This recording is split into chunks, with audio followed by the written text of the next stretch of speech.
हम लोग करने जा रहे हैं 2024 का क्वेश्चन है 119 R6 code. The capacity to generate a whole plant from any cell of the plant is called। ये है चैप्टर नंबर 9 12th NCERT के strategies for enhancement and food production, जो कि इस बार डिलीटेड था।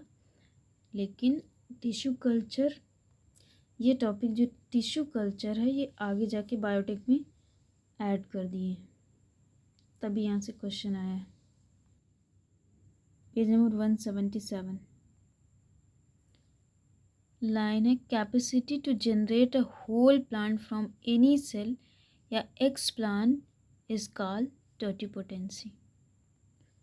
तो आंसर आ जाएगा माइक्रो प्रोपगेशन, डिफ्रेंसिएशन भी नहीं था, सोमैटिक करंट, ये आंसर आ जाएगा फोर्थ, टोटिपोटेंसी। क्वेश्चन नंबर 120 है, the type of conservation in which the threatened species are taken out from their natural habitat and placed in a special setting where they can be protected and given special care called। यह 12th NCERT के chapter number 15 biodiversity and conservation, page number 267।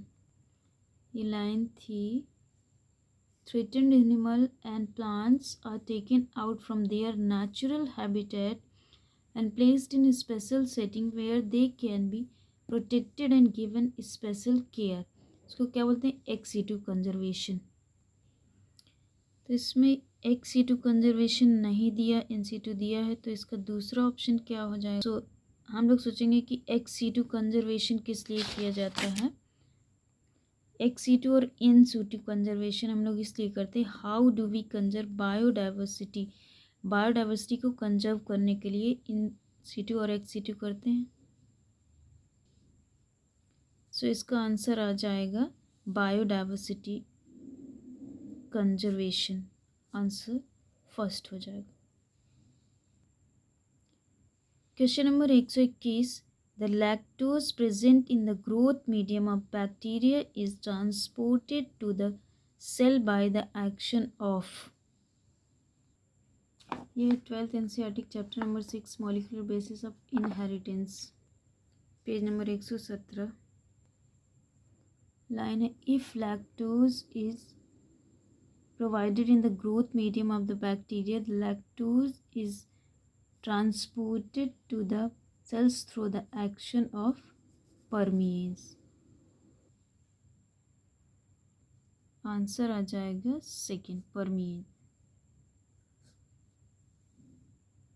Question number 122 है, spindle fibres attach to kinetochores of chromosome during, कब attach होता है? ये 11th NCERT chapter number 10 cell cycle and cell division से, page number 165। ये metaphase, metaphase में है,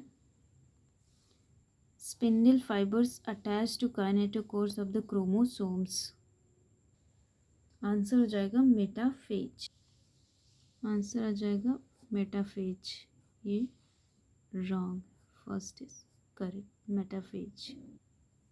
question number 123 है, identify the part of the seed from the given figure which is destined to form root when the seed germinates।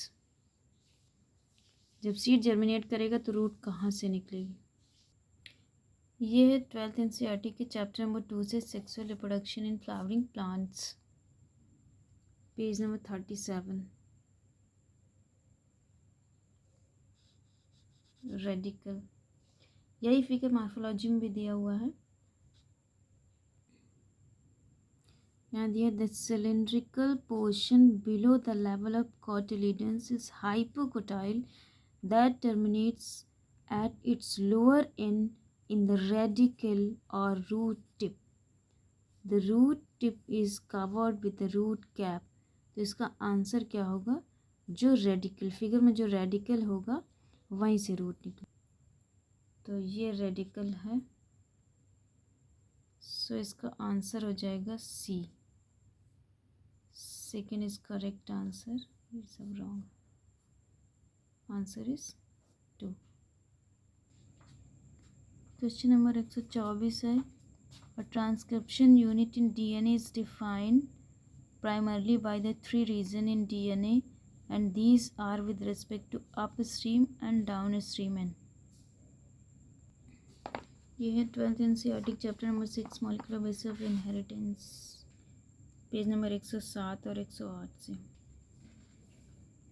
Transcription unit, a transcription unit in DNA is defined primarily by the 3 regions in the DNA, a promoter, the structural gene, a terminator। सबसे पहले promoter होता है up stream में, down stream में terminator और बीच में structural gene.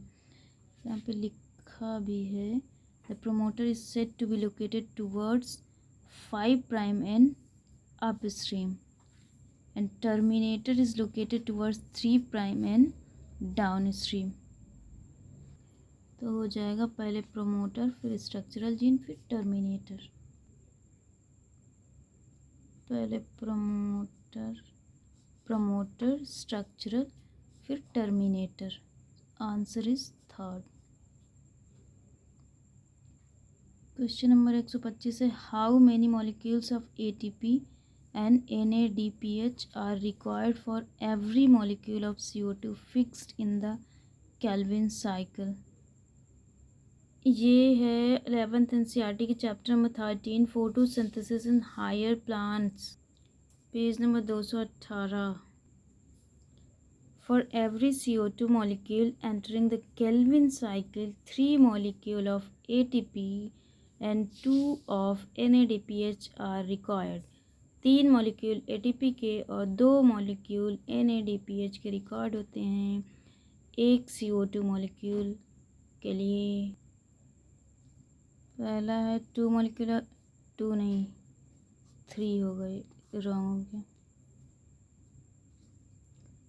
3 molecule of ATP and 3 molecule of, नहीं 3 नहीं 2 हो गई, ये भी रॉन्ग।